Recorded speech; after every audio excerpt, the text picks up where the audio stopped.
मैंने अपनी पत्नी का इलाज नहीं करवाया और उसे मरने दिया। उसकी मृत्यु के बाद मैंने दूसरी शादी कर ली। फिर नौकरी के लिए मैं अमेरिका चला गया। वहां मेरी मुलाकात जिस मालकिन से हुई वह कोई और नहीं बल्कि मेरी मृत पत्नी थी। दोस्तों, कहानी शुरू करने से पहले एक छोटी सी विनती है। आप मेरी इस कहानी को कहां से सुन रहे हैं? दिल्ली, मुंबई, कोलकाता, पटना, दुबई, न्यूयॉर्क या कहीं और से? कृपया अपना नाम और स्थान कमेंट में जरूर बताएं। यह मेरे लिए बहुत खास है। और हां, अगर आपने मेरा चैनल सब्सक्राइब नहीं किया है तो कृपया अभी कर लें ताकि ऐसी ही दिलचस्प कहानियां आप तक पहुंचती रहें। मेरा नाम अर्जुन है। यह कहानी मेरे प्यार, मेरी भूल और उस सजा की है जो मैंने अपने ही हाथों से घड़ी। शुरुआत में सब कुछ साधारण और खूबसूरत था, लेकिन धीरे धीरे जिंदगी की राहें मुश्किल हो गईं। पिताजी के देहांत के बाद मेरे दादा दादी ने हमें घर से निकाल दिया। उन मुश्किल वक्त में हम नानी के घर आ बसे। मामा किसी दूसरे शहर इंदौर में नौकरी करते थे और उनका परिवार भी वहीं था। लेकिन नानी अपने पुराने घर को छोड़ना नहीं चाहती थीं, इसलिए मामा ने हमें नानी के साथ रहने की इजाजत दी। जब मैं वहां पहुंचा तो मेरी उम्र की एक लड़की थी, काव्या। धीरे धीरे मुझे पता चला कि वह एक अनाथ थी, मामा के एक मृत दोस्त की बेटी, जिसे नानी अच्छी तरह जानती थीं। नानी के कहने पर काव्या उनके साथ रहती थी और उनकी देखभाल करती थी। धीरे धीरे वह मेरे बचपन का हिस्सा बन गई। हम साथ खेलते, हंसते, रोते और जिंदगी को एक साथ सीखते। जहां बाकी लड़कों को खिलौनों का शौक था, मुझे काव्या के साथ वक्त बिताना अच्छा लगता था। वह हमेशा शांत रहती थी, धीमी आवाज में बोलती, और जब वह हंसती तो मेरे दिल में एक पुरानी खुशबू सी समा जाती थी। शायद उस वक्त मुझे नहीं पता था कि यह प्यार था, लेकिन जब वह 2 दिन के लिए कहीं चली जाती तो मेरे दिल में एक अजीब सी बेचैनी छा जाती थी। समय बीता, हम बड़े हुए। मैं कॉलेज जाने लगा, वह अभी स्कूल में थी, लेकिन हमारी दोस्ती वैसी ही रही। फर्क सिर्फ इतना था कि अब मेरे दिल में एक अनजानी बेचैनी बसने लगी थी। उसकी खामोशी, उसकी आंखों की उदासी मुझे परेशान करती थी। वह शाम को नानी के घर के कामों में मदद करती थी, लेकिन जैसे ही मैं आता वह मेरे सामने आकर बैठ जाती थी। एक दिन उसने कहा, अर्जुन, अगर मैं यहां ना रहूं तो क्या तुम मुझे याद करोगे? मैं हंसा, मेरे दिल में कुछ अजीब सा हुआ। पागलपन की बातें मत कर काव्या, अगर तुम यहां नहीं होगी तो इसका मतलब मैं तुम्हारे बिना जी नहीं सकता। वह मुस्कुराई और कुछ कहने ही वाली थी कि नानी ने उसे अंदर बुला लिया। उसी शाम मैंने अपनी मां से कहा, मां, मैं काव्या से शादी करना चाहता हूं। मां स्तब्ध रह गईं। वह कुछ देर चुप रहीं, फिर बोली, बेटा, वह अनाथ है, तुम्हें इससे बेहतर रिश्ते मिल सकते हैं। मैंने नजरें झुका लीं, लेकिन मेरी आवाज दृढ़ थी। मुझे रिश्ते नहीं चाहिए मां, मुझे काव्या चाहिए। कुछ दिनों की बहस के बाद मां मान गईं। नानी तो पहले ही खुश थीं, और जब काव्या लाल जोड़े में मेरे सामने आई तो मुझे लगा जैसे जिंदगी पूरी हो गई। हमारी शादी धूमधाम से हुई। मैंने एक सपना देखा था और वह सच हो गया। अर्जुन को काव्या मिल गई। शादी के बाद की जिंदगी किसी सपने की तरह थी। वह सुबह मेरे लिए चाय बनाती, मैं उसके लिए फूल लाता। अर्जुन, तुम इतने अच्छे क्यों हो? मैं हंसता, क्योंकि मेरी पत्नी दुनिया की सबसे प्यारी औरत है। वह शर्माकर अपनी आंखें नीचे कर लेती थी। वह ज्यादा बोलती नहीं थी, लेकिन उसकी आंखों में सब कुछ था, कभी खुशी, कभी चिंता, कभी दुआ। एक दिन मैं ऑफिस से देर से लौटा। वह दरवाजे पर मेरा इंतजार कर रही थी। तुम थक गए होंगे, खाना परोसूं? मैंने उसका हाथ पकड़ लिया। पहले तुम बताओ, क्या तुम थकी हो? क्या तुम खुश हो? वह धीरे से मुस्कुराई। मुझे लगता है मैं दुनिया की सबसे खुशकिस्मत औरत हूं। मैं उसकी आंखों में देखता रहा और अपने दिल में कहा, हे भगवान, यह पल कभी खत्म ना हो। वह छोटी छोटी बातों में खुश हो जाती थी। जैसे ही मुझे सैलरी मिलती मैं उसके लिए चूड़ियां लाता, कभी मिठाई, कभी कोई किताब, और वह इतनी खुश होती जैसे उसे कोई खजाना मिल गया हो।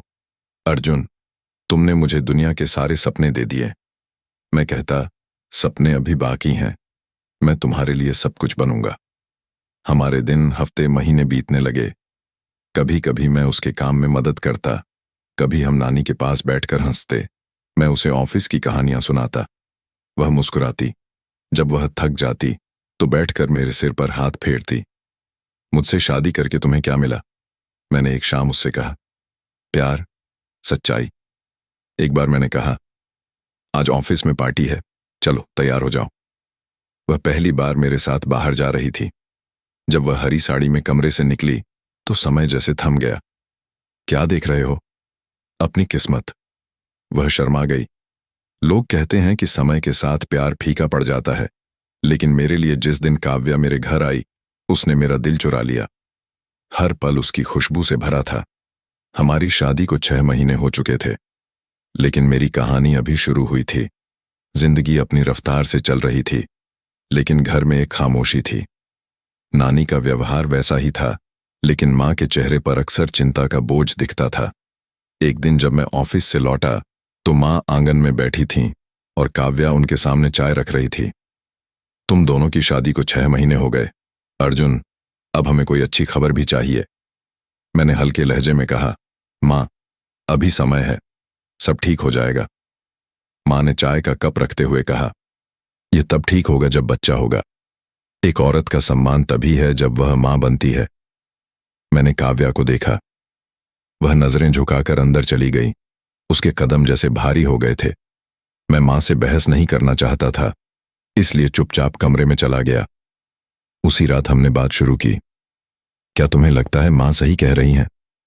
नहीं, मैंने कहा, तुम मेरी पत्नी हो, मेरा प्यार हो। बच्चा हो या ना हो, तुम हो, यह काफी है। काव्या ने मेरी तरफ देखा और चुप हो गई। अगले कुछ दिनों में मां का दबाव बढ़ने लगा।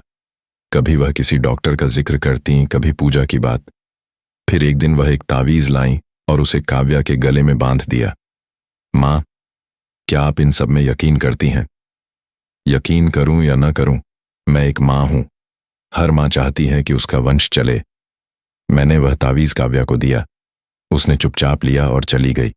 न कुछ पूछा, न कुछ कहा। एक शाम मां ने नानी से भी बात शुरू की। मेरी बहू बहुत प्यारी है, लेकिन भगवान जाने हमें कब तक इंतजार करना पड़ेगा।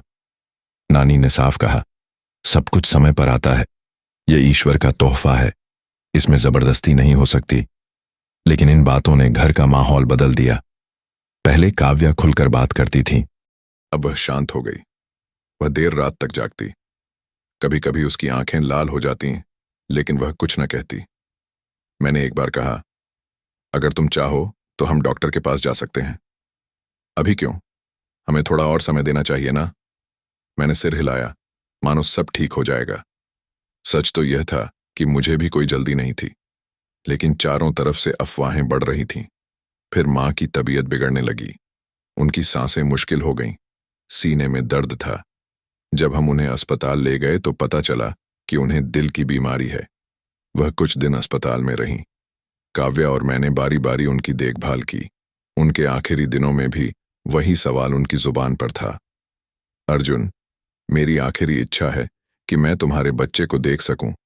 मैं चुप हो गया। मेरे पास कोई जवाब नहीं था। मैंने उनके सिर पर हाथ फेरा। मां, आप दुआ करें, बाकी सब भगवान की मर्जी है। कुछ दिन बाद मां हमें छोड़कर चली गईं। हर कोई उनके अंतिम संस्कार में आया। सबने प्रार्थना की, लेकिन मेरे दिल में एक अजीब सी उलझन रह गई। मां की इच्छा पूरी नहीं हुई और यह विचार मुझे अंदर से खाए जा रहा था। इसके बाद काव्या और मैं और शांत हो गए। वह अपना ज्यादातर समय नानी के साथ बिताती या किताबों में खोई रहती। मुझे लगा जैसे उसने खुद को एक कमरे में कैद कर लिया हो। एक दिन मैंने कहा, चलो कुछ दिन शहर से बाहर किसी पहाड़ी जगह पर चलते हैं। वह मुस्कुराई। क्या तुम्हें लगता है कि हम इन सब से भाग सकते हैं? नहीं, लेकिन शायद हमें थोड़ा सुकून मिले। हम हिमाचल के एक छोटे से गांव गए। 2 दिन बर्फबारी देखी, चाय पी, बाजार घूमे, थोड़ा हंसे। लेकिन वह हंसी जल्द फीकी पड़ गई। वापस आकर काव्या ने कहा, तुमने जो कुछ किया उसके लिए शुक्रिया, लेकिन दिल का बोझ वही है। मैंने उसे गले लगाया। हमारे पास एक दूसरे का साथ है। भले बच्चे ना हो, हम एक दूसरे के लिए काफी हैं। समय बीता। हमने कुछ जांच करवाई। रिपोर्ट सामान्य थी। डॉक्टरों ने कहा, ऐसा होता है, इसमें समय लगता है, चिंता न करो। लेकिन समय ही एकमात्र चीज थी जो बीत रही थी और हमें कुछ नहीं मिल रहा था। शादी को अब 2 साल होने वाले थे। आसपास के लोगों के विचार भी बदलने लगे। कुछ रिश्तेदार ताने मारने लगे, बच्चे की खबर कब, या क्या हमें ऐसे ही जिंदगी जीनी पड़ेगी। मैं सुनता और नजरअंदाज कर देता, लेकिन काव्या यह सब सुनकर अंदर से टूट रही थी। अब वह मुझसे सवाल करती, अगर कभी बच्चा ना हुआ तो? मैंने कहा, तो तुम हो, बाकी समय की बात है। मैं मुस्कुराता, लेकिन मेरी मुस्कान में आत्मविश्वास कम और संतोष ज्यादा था। यहीं से प्यार की असली परीक्षा शुरू हुई थी।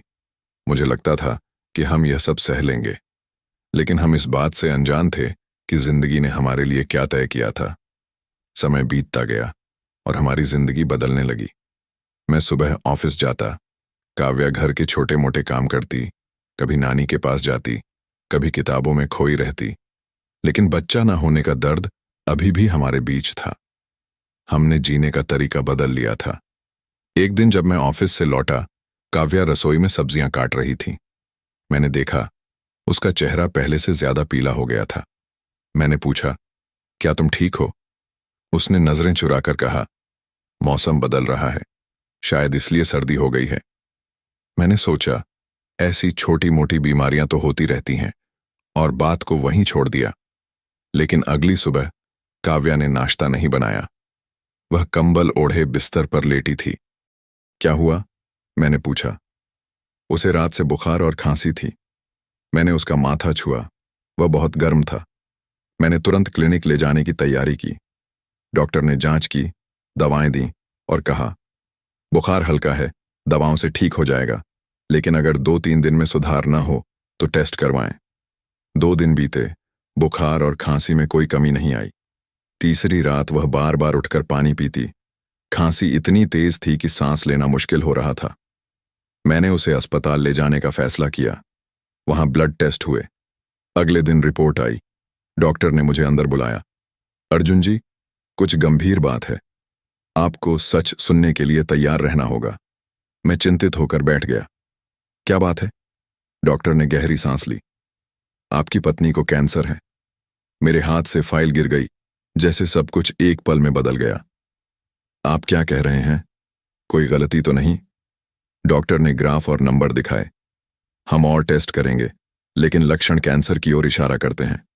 तुरंत इलाज शुरू करना होगा। मैं अस्पताल से बाहर निकला, सर्दी में भी पसीने से तर। कार में बैठा, चेहरा हाथों में छिपा लिया। मेरा दिमाग सुन्न हो गया था। यह वह खबर थी जो इंसान को अंदर से तोड़ देती है। घर पहुंचा तो काव्या सोफे पर लेटी थी। मुझे देखकर बोली, क्या हुआ, रिपोर्ट आई? मैंने नजरें चुराईं। बस वायरल है, थोड़ी कमजोरी है, दवाएं दे दी हैं। वह मुस्कुराई। मुझे भी लगा था कुछ बड़ा नहीं है, बस थकान है। मैंने जबरदस्ती मुस्कुराया। आराम करो, सब ठीक हो जाएगा। उसी रात मैंने खुद से वादा किया कि काव्या को सच नहीं बताऊंगा। वह पहले ही कमजोर थी और यह सच उसे मानसिक रूप से तोड़ देगा। अगले दिन मैं उसे पुणे के एक बड़े अस्पताल ले गया। पूरा चेकअप हुआ और टेस्ट ने पुष्टि की, हाँ, कैंसर था। डॉक्टर ने कीमोथेरेपी, दवाएं और समय समय पर भर्ती होने की सलाह दी। मेरी जिंदगी 2 हिस्सों में बंट गई, एक ऑफिस, दूसरा अस्पताल, दवाएं और रिपोर्ट्स। मैं काव्या को हमेशा कहता, बस एक छोटा सा इन्फेक्शन है। वह मान लेती, मुझ पर कभी शक नहीं करती। वह अभी भी मेरे लिए दरवाजे पर इंतजार करती। तुम थक गए होंगे, वह कहती, लेकिन डांटती नहीं। मैं सिर्फ उसके सिर पर हाथ फेरता, बस तुम्हें देखना चाहता हूं, बाकी सब बेकार है। घर के खर्चे अलग, इलाज के खर्चे अलग। मैंने सारी बचत निकाल ली, दोस्तों से उधार लिया, कुछ गहने गिरवी रखे और काव्या को कुछ नहीं बताया। लेकिन कुछ चीजें छुपती नहीं। एक दिन उसने कहा, अर्जुन, सच बताओ, क्या मुझे कोई गंभीर बीमारी है? मुझे अपने शरीर में फर्क महसूस हो रहा है, थकान, बुखार, दर्द। मैंने बात टाल दी। तुम ज्यादा सोचती हो, हर बीमारी बड़ी नहीं होती। वह शांत हो गई, लेकिन मुझे पता था कि वह कुछ समझने लगी थी। इलाज शुरू हुआ। हर हफ्ते अस्पताल, दवाएं, टेस्ट, रिपोर्ट्स का इंतजार और अगली अपॉइंटमेंट। ये एक अंतहीन चक्र था। मैंने ऑफिस में ओवरटाइम शुरू किया, छुट्टियां छोड़ दी। कभी कभी अस्पताल से सीधे ऑफिस चला जाता। मेरी आंखों में थकान तैरती थी, लेकिन मेरी जुबान पर कोई शिकायत नहीं थी। एक शाम नानी ने कहा, बेटा, घर में आटा खत्म हो गया, चाय पत्ती भी नहीं है। मैंने पर्स निकाला। उसमें सिर्फ 150 रुपये थे। मैंने वे नानी को दिए। हम कुछ करेंगे, बस दवाएं पूरी होनी चाहिए। काव्या दरवाजे के पास खड़ी थी। उसने यह सुना, लेकिन कुछ नहीं कहा। अगली सुबह उसने चुपके से मेरे कोट की जेब में 4000 रुपये रख दिए। मैंने पूछा, यह कहाँ से आए? वह बोली, कल मैंने अपनी एक पुरानी चेन बेच दी। वैसे भी मेरे पास कुछ नहीं है, तो यह काम आएगा। मेरे हाथ कांपने लगे। तुम यह सब क्यों कर रही हो? क्योंकि मैं जीना चाहती हूं अर्जुन, और तुम्हें अकेला नहीं छोड़ना चाहती। कुछ दिन हम सिर्फ चाय और रोटी पर गुजारा करते। एक रात काव्या ने मुझे पानी का गिलास दिया, बस इतना ही। उसका चेहरा कमजोर था, आंखों के नीचे काले घेरे। फिर भी वह मेरे सामने मजबूत बनने की कोशिश करती। मैं ऑफिस से बचा हुआ खाना लाता, दोस्तों से उधार मांगता। बिजली गैस के बिल कागजों पर ही रह जाते। एक दिन गैस बंद हो गई, फिर बिजली कट गई। नानी ने कहा, मैं अपने भाई से पैसे मांगूंगी। मैंने रोका, नहीं नानी, हम किसी के सामने हाथ नहीं फैलाएंगे। भगवान कोई रास्ता निकालेगा। काव्या रात में चुपके से रोती थी। मैं जानता था, लेकिन वह दिखाती नहीं। एक दिन मैंने देखा, वह पुराने कपड़े सिल रही थी। ये क्या कर रही हो? सोचा, कुछ पुराने कपड़े बेच दूं, शायद कुछ पैसे मिल जाएं। मैंने सिलाई मशीन बंद की। तुम्हें बस आराम करना है, बाकी मैं देख लूंगा। मेरा प्यार एक कठिन इम्तिहान से गुजर रहा था। बीमारी, भूख, थकान, लाचारी, सब कुछ हमारे बीच बस गया था। फिर भी हम साथ थे। मैं काव्या के बाल ठीक करता, वह हंसती और फिर भी खूबसूरत लगती। तुम हर दिन पहले से ज्यादा खूबसूरत हो, मैं कहता। हमारे बीच शब्द कम हो गए थे, लेकिन खामोशी में समझ बढ़ गई थी। ऑफिस में मेरा काम प्रभावित होने लगा। लगातार छुट्टियां, समय पर काम न करना। बॉस ने मुझे बुलाया। अर्जुन, हम तुम्हारी स्थिति समझते हैं, लेकिन कंपनी को भी चलाना है। मैंने सिर झुकाया। सर, मैं कोशिश कर रहा हूं। मुझे पता था, यह मौका अस्थायी था। मेरे दिल में सवाल उठता, क्या हम इससे बाहर निकल पाएंगे? लेकिन काव्या को देखता, जो हर दिन मेरे लिए खड़ी थी, और खुद से कहता, जब तक वह मेरे साथ है मैं हार नहीं मानूंगा। प्यार, बीमारी, कर्ज, अकेलापन, भूख, सब हमारे कंधों पर था। लेकिन एक उम्मीद थी जो काव्या की आंखों में दिखती थी। जिंदगी एक चक्र में घूम रही थी। ऑफिस, अस्पताल, दवाओं का बिल, कर्ज और घर की खामोशी। तभी ऑफिस में एक नई लड़की आई, मेघा। वह नई भर्ती थी, लेकिन उसकी मौजूदगी से ऑफिस चमक उठा। वह बात करने में माहिर थी, हंसमुख, और उसकी खूबसूरती सबसे अलग थी। पहली बार मैंने उसे कॉन्फ्रेंस रूम में देखा। वह सफेद शर्ट में मेरे सामने बैठी थी। मेरे एक सवाल पर उसने मुस्कुराकर कहा, सर, आपका सवाल तो दिलचस्प है, लेकिन जवाब आपको बोर कर देगा। मैंने कई दिनों बाद खुद को हंसते देखा। उसका अंदाज, बात करने का तरीका, आंखों की चमक, जैसे सब कुछ खोया हुआ वापस आ गया। अगले कुछ दिनों में वह मुझसे काम के बारे में बात करती। कभी फाइलें देती, कभी चाय के लिए पूछती, और मेरे पास बैठ जाती। एक दिन कैंटीन में उसने पूछा, सर, आप हमेशा इतने चुप क्यों रहते हैं? मैंने कहा, समय के साथ खामोशी आदत बन जाती है। शायद दिल की बात सुनने वाला कोई नहीं होता। वह मुस्कुराई। उस दिन के बाद कुछ बदलने लगा। मैं मेघा की मुस्कान का इंतजार करने लगा। उसकी हंसी, मजाक, छोटी छोटी बातों पर चिढ़ाना और मेरी देखभाल, यह सब मेरे दिल को छूने लगा। काव्या का इलाज चल रहा था, लेकिन मैं डॉक्टर के पास जाने का शेड्यूल तोड़ने लगा। पहले हर हफ्ते ले जाता था, अब 2 हफ्ते बीत जाते। मैंने कुछ दवाएं कम कर दी, कुछ बंद कर दी। इसका कारण पैसों की कमी नहीं थी, बल्कि मेरी एकाग्रता अब कहीं और थी। एक दिन मेघा ने पूछा, सर, अगर मैं कुछ निजी पूछूं तो बुरा तो नहीं लगेगा? पूछो, आप शादीशुदा हैं? मैंने झूठ नहीं बोला। हाँ, लेकिन जिंदगी बहुत मुश्किल हो गई है। वह चुप हो गई, फिर बोली, कभी कभी हम किसी को खुश रखने की कोशिश में खुद को भूल जाते हैं। मुझे लगा वह मेरी बात समझ गई। मैं मेघा को ऑफिस से बाहर ले जाने लगा। कभी कॉफी, कभी शॉपिंग। एक दिन मैंने पूछा, अगर मैं तुम्हारी जिंदगी में पहले आया होता तो क्या होता? उसने मुस्कुराकर कहा, शायद सब कुछ अच्छा होता। उस दिन से हमारे रिश्ते का रंग बदलने लगा। वह अब सिर्फ ऑफिस की साथी नहीं थी। जब मैं घर लौटता, काव्या बिस्तर पर लेटी होती, थकी, शांत। एक दिन उसने पूछा, तुम फिर से दवा क्यों नहीं लाए? मैंने रूखेपन से कहा, वह दवाएं महंगी हैं और कोई फायदा भी नहीं। वह चुप रही, फिर धीरे बोली, अर्जुन, मैं जी नहीं रही, बस गुजर रही हूं। कम से कम मेरे लिए कुछ पल आसान कर दो। मैंने जवाब दिया, जिंदगी आसान नहीं है। तुम अकेली नहीं हो जिस पर बोझ है। वह शांत हो गई, लेकिन उसकी आंखें बहुत कुछ कह रही थीं। मेघा मेरे लिए अहम हो गई थी, मेरे दिन की रोशनी, रात की सांत्वना। मैं देर से घर लौटता, बहाने बनाता और काव्या के कमरे की ओर देखता भी नहीं। एक रात उसने पूछा, क्या तुम मुझसे तंग आ गए हो? मैंने जवाब नहीं दिया। अगर मैं मर जाऊं तो शायद तुम्हें राहत मिले। ऐसी बातें मत करो, मैंने ठंडी आवाज में कहा। जीना मरना तुम्हारे बस में नहीं है। उसी रात मैंने जानबूझकर मेघा को फोन किया। क्या तुम कल रात डिनर पर आओगी? उसने पूछा। क्या तुम्हारी पत्नी अब सिर्फ जिम्मेदारी है, रिश्ता नहीं? मैंने जो कहा वह सालों तक मेरे पीछे पड़ा।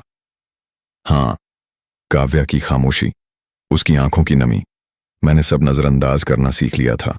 और जब इंसान बेशर्म हो जाता है तो वह धीरे धीरे सब खो देता है। लेकिन इसका एहसास उसे देर से होता है। मेरे लिए वह देर बहुत करीब थी। एक शाम मैं देर से घर लौटा। काव्या दरवाजे पर बैठी थी, उसका चेहरा पीला, शरीर हड्डियों का ढांचा, और वह खांस रही थी। उसके हाथ में खाली दवा की बोतल थी। अर्जुन, दवा खत्म हो गई, मुझे तेज बुखार है। उसकी आवाज कांप रही थी। मैंने कोट उतारा। दवाएं हर दिन नहीं खरीदी जा सकती। तुम्हें लगता है कि तुम्हारा कोई इलाज नहीं है। वह चुप हो गई, नजरें झुकीं और बोली, मैं भूखी नहीं हूं। अगली सुबह मेघा का मैसेज आया, कॉफी के लिए प्लान है, छुट्टी लो। मैंने जवाब दिया, ठीक है, लोकेशन भेजो।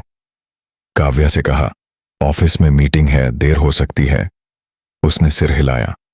शाम को लौटा तो काव्या की हालत और खराब थी। वह बुखार से जल रही थी, सांस लेने में हांफ रही थी।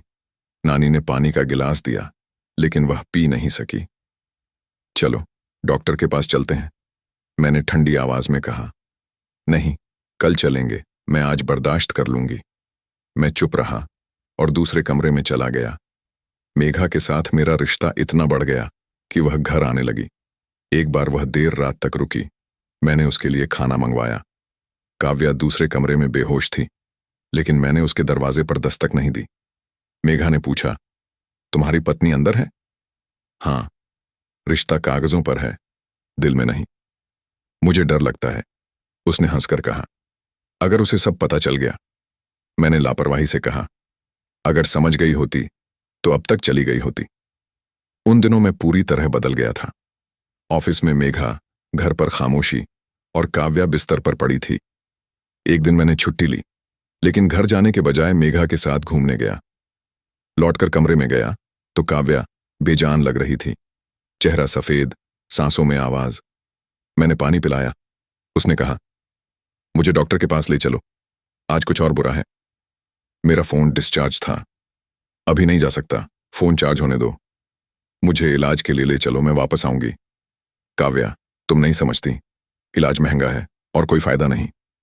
वह पत्थर बन गई, उसकी आंखों से आंसू बहे। अब मुझे दवा भी नहीं मिलेगी? नहीं, अब नहीं। उसने कंबल खींचा और चेहरा छिपा लिया। मैं बालकनी में बैठ गया, जैसे कोई बोझ हल्का हो गया। अगली दोपहर नानी ने बताया, काव्या रात भर सो नहीं पाई, वह तुम्हें देखती रही। तो क्या मुझे हर वक्त उसके सामने बैठना चाहिए? नानी चुप रही, फिर बोली, क्या तुमने उससे प्यार किया था या एहसान? मेरे पास जवाब नहीं था। वह अब बिस्तर से उठ भी नहीं पाती थी, पानी भी मुश्किल से पीती। एक दिन मैंने कहा, तुमने अपनी क्या हालत बना रखी है, जैसे दुनिया की सबसे लाचार औरत हो। मैंने कुछ नहीं मांगा अर्जुन, बस तुम्हारे साथ जीना चाहती थी। मैं चुप रहा, लेकिन मेरे दिल में एक विचार आया, काश ये सब खत्म हो जाए, और शायद समय ने मेरी बात सुन ली। उस सुबह मैंने उसे नाश्ता नहीं दिया। मेघा ने कहा था कि वह मुझे शहर से बाहर ले जाएगी। मैं तैयार होकर निकला। नानी दरवाजे पर थीं। बेटा, काव्या बहुत बीमार है। मैंने जल्दी से कहा, लौट कर देखूंगा, जरूरी मीटिंग है। नानी कुछ कहना चाहती थी, लेकिन मैं निकल चुका था। मेघा ने कहा, आज तुम सिर्फ मेरे हो, कोई कॉल, कोई तनाव नहीं। हमने शहर से बाहर समय बिताया, रेस्टोरेंट में खाना खाया, तस्वीरें लीं। मेघा ने सोशल मीडिया पर पोस्ट किया। मैं सब भूल गया, उस घर को भी, जहां एक कमजोर सांसें ले रही थीं। शाम को लौटते वक्त मेघा ने मेरा हाथ पकड़ा। तुम्हारे साथ ऐसा लगता है सब ठीक हो सकता है। मैंने कहा, यही मैं चाहता हूं, तुम्हारे साथ नया जीवन। शहर पहुंचा तो फोन चार्ज किया। 7 मिस्ड कॉल और नानी का मैसेज, अर्जुन जल्दी आ, काव्या की हालत खराब है। मैंने कार मोड़ी, लेकिन जल्दी नहीं की। मेरे मन में सवाल था, क्या आज सब खत्म हो जाएगा? घर पहुंचा तो दरवाजा खुला था। नानी सोफे पर थीं, चेहरा खामोश। क्या हुआ? तुम देर से आए अर्जुन। काव्या अब नहीं रही। एक पल को सब शांत हो गया, लेकिन मेरे अंदर कुछ नहीं टूटा। मैंने पानी का गिलास लिया और बैठ गया। शायद ये ठीक था। नानी ने हैरानी से देखा। क्या तुम्हें दुख नहीं? क्या दुख? वह तो पहले ही मर चुकी थी, सिर्फ सांसें बची थीं। नानी चुप हो गई। मामा आए। काव्या का शरीर सफेद चादर में लिपटा था। मां ने पूछा, अंतिम संस्कार की व्यवस्था? मैंने कंधे उचकाए। आप देख लें, मुझे कल विदेश जाना है, जरूरी काम है। मामा ने गुस्से से देखा। तुम सिर्फ पति नहीं थे, जिम्मेदार भी थे, लेकिन तुमने इंसानियत छोड़ दी। मैंने नजरें चुराईं। अब बात करने का वक्त नहीं, अंतिम संस्कार कर लें। नानी ने सिर झुकाया। वे काव्या का शव ले गए। मैं सोफे पर बैठा रहा, हाथ में चाय का कप, दिल में अजीब शांति। जाते वक्त मां ने कहा, भगवान तुम्हें माफ करें अर्जुन, तुमने उस औरत के हक भी पूरे नहीं किए। मैं चुप रहा। काव्या घर छोड़ चुकी थी। मैंने दरवाजा बंद किया और मेघा को फोन किया। सब खत्म हो गया। कोई पछतावा? नहीं, एक बोझ उतर गया। अब नई शुरुआत करेंगे। वह हंसी। चलो पार्टी करते हैं। रात में मैं अकेला बैठा था। एक पल को लगा सब वैसा ही है जैसा मैं चाहता था। आराम, आजादी, मेघा। लेकिन दीवारों पर एक खामोशी चीख रही थी। काव्या की आखिरी पुकार। मुझे डॉक्टर के पास ले चलो। मैंने उसे झटक दिया। काव्या की मौत के 1 महीने बाद मैंने मेघा से शादी कर ली, सादे तरीके से। लेकिन मेघा ने भव्य शादी पर जोर दिया। मैं थक चुका था, विरोध की हिम्मत नहीं थी। वह लाल लहंगे में आई, जैसे कोई रानी। हर नजर उस पर थी और मुझे लगा जैसे मैंने सब हासिल कर लिया। पहले कुछ दिन खुशी से भरे थे। हम शहर से बाहर गए, महंगे रिसॉर्ट्स में रुके, शॉपिंग की, हंसे। मेघा हर दिन नए कपड़े, गहने, तस्वीरें। अर्जुन, मेरे लिए यह खरीदा, ये डिजाइनर बैग लाओ, ये महंगा है, थोड़ा इंतजार करो। तुमने वादा किया था मेरे सारे सपने पूरे करोगे। मैं चुप रहता और फिर वही चीजें खरीद लेता। क्रेडिट कार्ड की लिमिट खत्म होने लगी। ऑफिस में वही पुरानी समस्याएं, काम पर ध्यान न देना।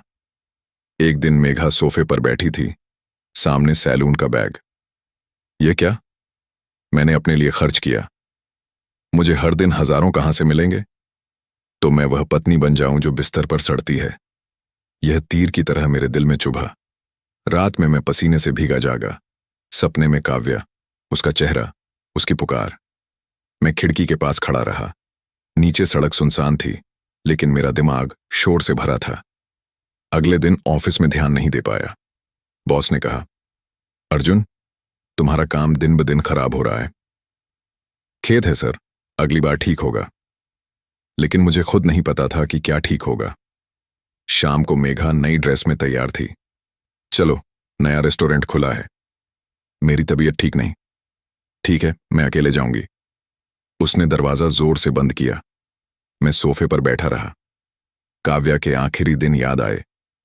उसने कभी गुस्सा नहीं किया, कभी शिकायत नहीं की, और आज मेरे सामने एक ऐसी औरत थी जो सिर्फ लेना जानती थी। मैंने पुरानी तस्वीरें देखीं। काव्या खिड़की के पास, चाय का कप, मुस्कान। वह सामान्य लगता था, लेकिन आज कीमती था। 2 दिन बाद मैंने मेघा के लिए महंगा फोन खरीदा। आखिर तुम समझदार हुए, उसने कहा। मैं मुस्कुरा नहीं सका। एक रात वह फोन पर जोर जोर से बात कर रही थी। मुझे पुरानी जिंदगी नहीं चाहिए, मैं रानी की तरह जीना चाहती हूं। मैंने दरवाजा बंद किया। सुबह बैंक अकाउंट चेक किया, बैलेंस खत्म। पिछले 2 महीनों में मेघा की शॉपिंग और पार्टियों पर सैलरी से ज्यादा खर्च हुआ। उसी दिन ऑफिस में एक कॉल आई, एक कनाडाई कंपनी से ऑफर। हमें आपकी प्रोफाइल पसंद आई, शाम को मेघा को बताया। वाह, अब हम टोरंटो में शॉपिंग करेंगे। उसकी पहली चिंता फैशन थी। मैं मुस्कुराया, लेकिन अंदर कुछ मर रहा था। रात में सपने में काव्या, अर्जुन, अगर मैं यहां न रही तो क्या तुम मुझे याद करोगे? मैंने आंखें खोली, अंधेरे में छत को देखता रहा। हाँ, अब हर दिन। वीजा प्रक्रिया तेजी से पूरी हुई। 3 हफ्तों में हम टोरंटो पहुंचे। मेघा खुश थी। शॉपिंग, होटल, इमिग्रेशन, ये जिंदगी है अर्जुन। मैंने सिर हिलाया। ऑफिस का पहला दिन था। खूबसूरत इमारत, रिसेप्शन पर स्वागत। सर, सीईओ के साथ मीटिंग है। मैं लिफ्ट में चढ़ा, टाई ठीक की, वेटिंग रूम में कदम रखा और मेरे कदम रुक गए। सामने खड़ी औरत काव्या जैसी थी, वही बाल, आंखें, मुस्कान। मैं पत्थर बन गया।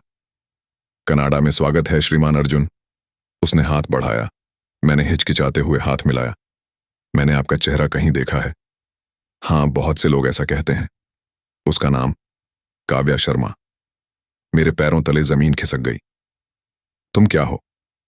मैं रुक गया। वह बोली, हम यहां काम के लिए हैं। मीटिंग में वह फाइलें समझा रही थी, लेकिन मेरा ध्यान सिर्फ उस पर था। यह संभव नहीं था। काव्या मर चुकी थी। मैंने उसका शव देखा था। तो ये कौन थी? मीटिंग खत्म हुई।